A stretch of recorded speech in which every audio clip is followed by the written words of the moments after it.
I know I always talk about it going down the Google rabbit hole. You know, it's like I go for one thing and I wind up, you know, somewhere else, and yeah, it's crazy. So one night, you know, and I kind of put that intention out for a couple of months that I wanted something that worked much more quickly, and I came across this woman, Vianna Steibel, and she'd written this book, Go Up and Seek God. And as I was Googling and working through Amazon, I came across her Theta healing work.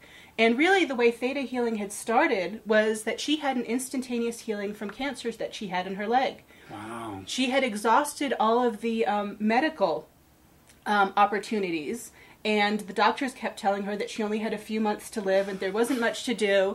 And she had 3 young children that she had to support, and she had no one to leave the children to.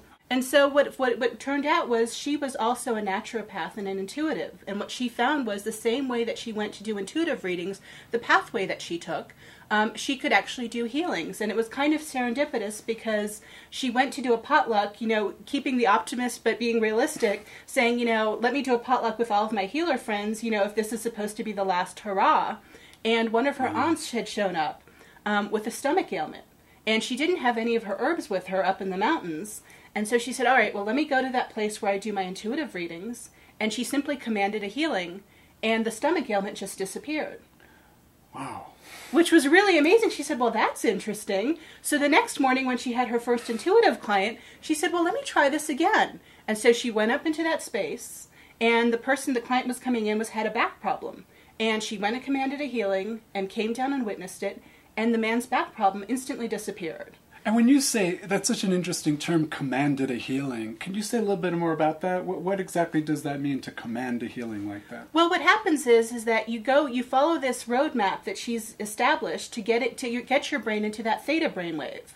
And what they found is that when you're in that theta brainwave, changes can happen instantaneously. It's a lot like you hear about yogis that meditate for a long time to get into that theta state. Or you have, you know, the Buddhist monks that in winter can meditate and get into that theta state and then put a wet towel on their shoulders and it dries instantly. We actually had a video clip of that from YouTube on the show of these monks meditating, and I think, ice cold. They put these ice cold. They said any normal person would have just been, couldn't have handled it for more than like 5 minutes. And these guys actually warmed and dried the towels, just like you're saying. It was amazing. Exactly. And so it's in that theta state that changes can happen instantaneously because you're tapping in to the universal energy of the universe. You're tapping into that unconditional love energy. And in that moment, you can bring any reality into creation. And so after she'd had these 2 experiences, she said, well, let me try this on myself. What a concept. I know. This has worked for these 2 people. Let me try this on myself. And so, like any healer, you know, she kind of was talking to herself, do I do it standing? Do I do it sitting? Do I do it in my lobby? Do I do it in my office? And while she had this dialogue going on in her head, she simply went up to that space, she followed the roadmap, brought herself into that theta brainwave, commanded a healing, and her leg, which from the biopsies that she'd done had grown 3 inches shorter, instantly went back to its original shape and size. Wow. And she no longer had the pain. And she proceeded the next day to keep testing the leg, and it never came back. Wow. In fact, a couple of years later, they showed the x-rays that she had to a doctor, and the doctor simply commented, well, this person surely must be dead. Wow. I love it when people actually take it to the next step and get it validated by a doctor. Because, you know, I know people hearing this are like, yeah, you know, sure, whatever, you know. But the fact that she actually went back to a doctor and it got validated that she really was healed and her leg really did grow. I love those kind of stories. Because I know one thing that Brandy and I talk about on the show is, and I've believed since I was probably 7 or 8 years old, is that anything is possible by the virtue of perception, changing your perception. And sounds like this woman figured out a really wonderful way to make that connection. And the thing is that all you have to believe is that anything's possible. I'm sorry, her name is? Her name is Vianna Steibel. Vianna Steibel. Okay, excellent, yeah. Yeah, and her website is thetahealing.com. And you're right about that. I interrupted you, so I apologize for that. But that all you have to believe is that anything is possible. That's such a good point. It's about belief, you know. It absolutely is. And all of the work around theta healing is that you can have an instantaneous healing if you don't have beliefs blocking it. So if you believe that anything is possible, an instantaneous healing can happen. Excellent. And what about, I have a question for you about that. I know that some people, when they talk about that instantaneous belief and that, it's all about belief, I've heard stories or, different opinions that it's also about desire. that if somebody has the desire, so it doesn't, the belief is like, oh, I think maybe, okay, well, I'll give it a shot. But the desire is so strong that they have the same kind of an outcome. Kind of like the woman who doesn't believe she could lift up the car, but then she looks out the window and her daughter is underneath the front tire, and she just runs out there, lifts up the car, pulls her daughter out, and it's like, oh my God, I never believed I could do that, but my desire was so strong. So do you think that would be true with Theta healing? Well, I think that, having a belief in something larger than yourself and having faith in something, and we call Theta healing a technique. It's not attached to any religion, but having faith or a belief in anything is possible and connecting to that universal energy is important. It's having a belief in something bigger than yourself. Oh, excellent. Yeah. And so, desire kind of plays into that. Because in that moment when you're talking about the woman lifting up the car, she's not thinking about all of those other thoughts. And because, as you know, in our subconscious we have millions of thoughts, right. Most of them that we're not even aware of that we've gotten from who knows where. And so those thoughts come into play when survival is at that point.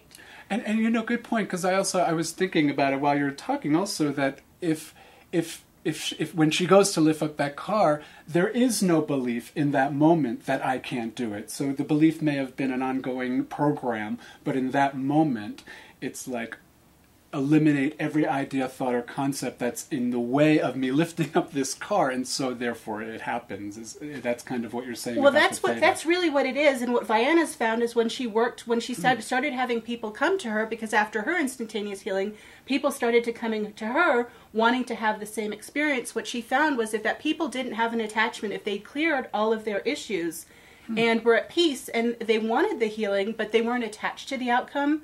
And so in that moment, it opened up the space for change to happen. When clients come in, some of them, because they've heard such wonderful Theta healing stories, a lot of them come in with the expectation that, they're going to have that instantaneous healing, but they become so attached to that instantaneous healing that they kind of block the instantaneous healing from happening. All those beliefs are blocking that, and so that's why we have different techniques to work in Theta healing to clear those, to open up the space for that. So, tell me a little bit about the origin. Well, it started with Vienna's instantaneous healing, and as people started to come to her and they wanted to have healings, she started to work on clients, and she started to get lots of clients. In fact, the more clients she started to gather, people wanted to learn the technique from her. And what she found was the most important thing of all this is that you could teach Theta healing. And you could spread this information, so it wasn't just one person doing Theta healing, but you could learn how to go into Theta and create those changes for yourself and teach other people. So is that how you learned how to do this? Absolutely. Well, initially when I came across it, I wanted to have a session and experience the session, and there was no one in Santa Fe that was doing it. In fact, there was no one in New Mexico at the time that was doing it, and having left New York, I found myself traveling back there to actually do my first Theta healing classes. So I know we've talked about this before, and you talked about something called digging, and I never really got a chance to ask you what that was. So if you could just tell me a little bit and tell the audience a little bit about what is digging and how is it used in Theta healing. Absolutely. Well, digging is a process that we use to get to bottom beliefs in Theta healing. So we talked about expectations. And if there are expectations or limiting beliefs blocking an instantaneous healing, what we do is we use a digging process. Since there are thousands of beliefs in our subconscious, we could be picking away at them all day long. And so digging is a technique that we use in Theta healing, where we go to the bottom belief, because as you know, beliefs get stacked up as we have each experience. We go, okay, well, the subconscious goes, okay, I've got more proof, this belief is in place, that belief is in place. So it's a process we use in Theta healing to get to that bottom belief, to bring down that whole belief structure. And could you talk a little bit about, is it through questions? It's through dialoguing and questioning. So for example, if we were doing fear work, what is the biggest fear? I'd have the client close their eyes and get in touch with, for example, if it's flying, what is the worst thing that could happen? And the plane would crash. And so what is the worst thing about that? So as you start doing it, you're activating the subconscious, and it's finding the information of where that's coming from. And when you get to that bottom belief, and you always know you're kind of getting close when the client gets a little squirmy or they get really emotional. They're really activated. And so if you pull that bottom belief, once you pull that bottom belief and you go back to the original scenario, all of a sudden, imagine yourself in a plane, it's neutral. If there's still emotion there, you haven't gotten to that bottom belief, and you come back and you keep digging. And you talked about getting into their subconscious. I know, in hypnosis, it's all about the trance. We get into hypnosis by the virtue of the induction. So